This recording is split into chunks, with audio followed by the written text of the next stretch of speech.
और अब बात करेंगे मध्य प्रदेश के इंदौर लोकसभा सीट की, जहां कांग्रेस प्रत्याशी ने न केवल अपना नामांकन वापस लिया बल्कि एक तरीके से बीजेपी में जाने की तैयारी भी कर रहे हैं। यानी कि कांग्रेस के प्रत्याशी ने ही कांग्रेस की लुटिया मध्य प्रदेश के इंदौर में डुबो दी है। अब किस तरीके से यहाँ समीकरण बदल रहे हैं और कांग्रेस के सामने क्या नई मुसीबत आन पड़ी है, इस रिपोर्ट में देखिए।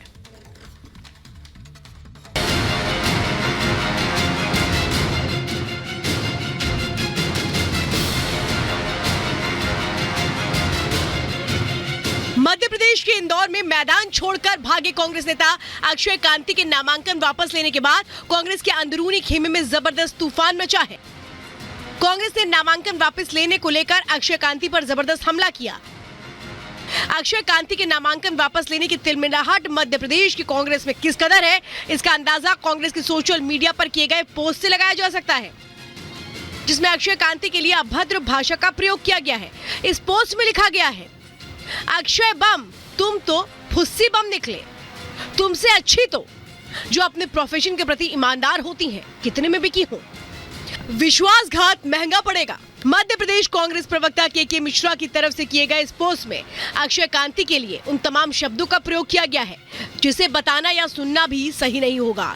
मध्य प्रदेश कांग्रेस के जारी किए गए इस पोस्ट में इस्तेमाल किए गए शब्दों को देखकर ये समझा जा सकता है कि अक्षय कांति के इंदौर लोकसभा से नामांकन वापस लेने के बाद कांग्रेस खेमे में पूरी तरह से निराशा छाई है और बचे कुछ नेता बौखला गए हैं। हालांकि कांग्रेस की इस बौखलाहट की वजह भी समझी जा सकती है, क्योंकि इंदौर से कांग्रेस प्रत्याशी रहे अक्षय कांति ने सिर्फ कांग्रेस प्रत्याशी के तौर पर अपना नाम वापस नहीं लिया, बल्कि उन्होंने बीजेपी के साथ जाने का मन बना लिया है, जिसकी जानकारी खुद बीजेपी के दिग्गज नेता कैलाश विजयवर्गीय ने अपने सोशल मीडिया प्लेटफॉर्म एक्स पर दी, जिसमें कैलाश विजयवर्गीय के साथ अक्षय कांति दिखाई दे रहे हैं। कैलाश विजयवर्गीय ने लिखा, इंदौर से कांग्रेस के लोकसभा प्रत्याशी अक्षय कांति बमजी का माननीय प्रधानमंत्री नरेंद्र मोदी जी, राष्ट्रीय अध्यक्ष जेपी नड्डा जी, मुख्यमंत्री डॉक्टर मोहन यादव, प्रदेश अध्यक्ष श्री वीडी शर्मा जी के नेतृत्व में बीजेपी में स्वागत है। जाहिर है पहले सूरत फिर दिल्ली और अब इंदौर में कांग्रेस को लगा ये झटका झेलना कांग्रेस के लिए आसान नहीं है, क्योंकि जिस तरह से चुनाव से ठीक पहले कांग्रेस को झटके पर झटका लग रहा है, राजनीतिक गलियारों में अब चर्चा इस बात को लेकर है कि कांग्रेस में चुनाव के बाद बचेगा कौन। Bureau report, Republic Bharat. Lok Sabha चुनाव के लिए अब तीसरे चरण की वोटिंग होनी और इसी कड़ी में कई दिग्गजों ने आज नॉमिनेशन फाइल किया, जिसमें लखनऊ से राजनाथ सिंह ने नॉमिनेशन भरा तो वहीं दूसरी तरफ अमेठी से स्मृति ईरानी ने भी अपना नामांकन दाखिल किया और दोनों ने ही नामांकन से पहले जबरदस्त तरीके से रोड शो किया और इस दौरान जबरदस्त समर्थन इस रोड शो में दिखाई दिया। ये रिपोर्ट आपको दिखाते हैं।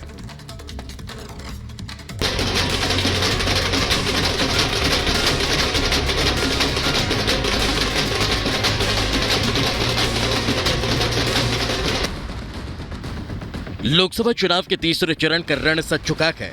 उत्तर प्रदेश में क्लीन स्वीप का टारगेट लिए बीजेपी के दिग्गज चुनावी मैदान में हैं। प्रदेश के अवध क्षेत्र में कमल खिलाने की मंशा लिए कई केंद्रीय मंत्री मैदान में हैं।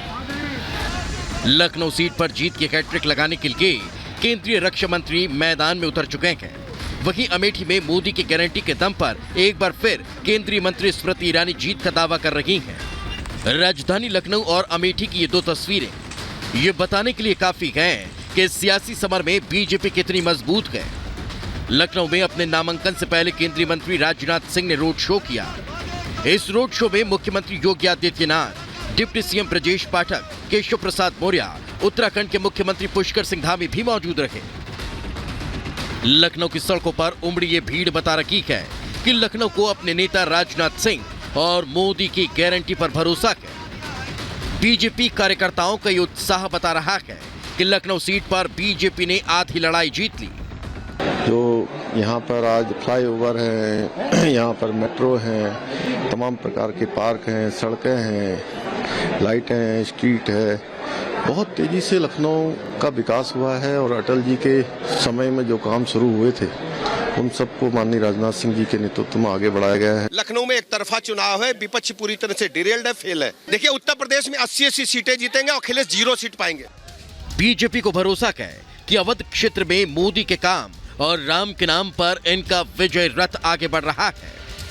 रक्षा मंत्री राजनाथ सिंह के नामांकन के समय उत्तर प्रदेश और उत्तराखंड के मुख्यमंत्री मौजूद रहे।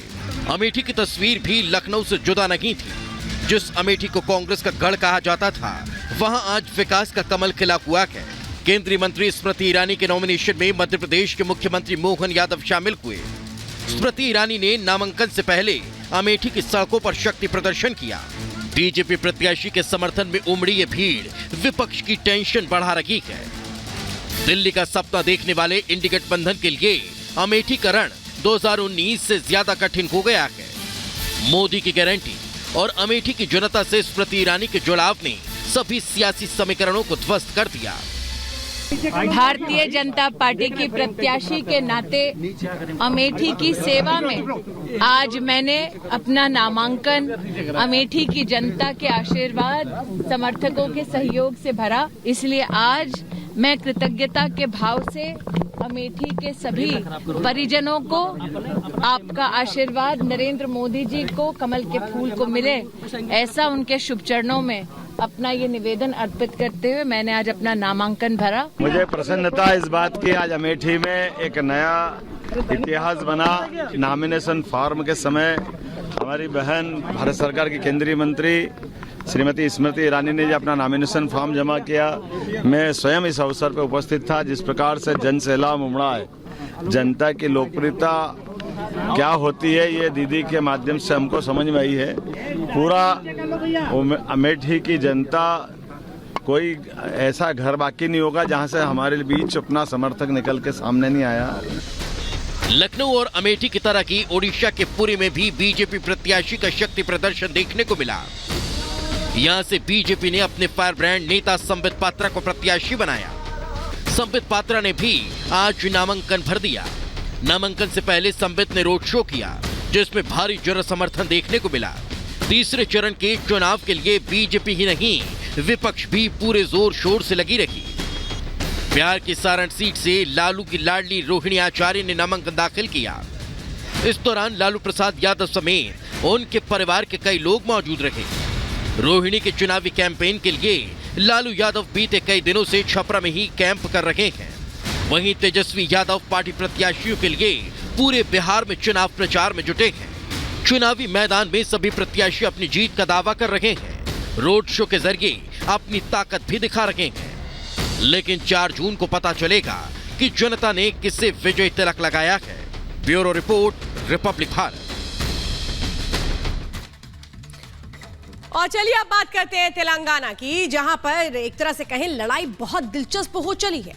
जिस तरह से माधवी लता हमलावर है, ओवैसी पर वो बता रही है कि क्या कुछ हो रहा है तेलंगाना में। फेक वीडियो को लेकर के बड़ा हमला बोला गया है माधवी लता की ओर से।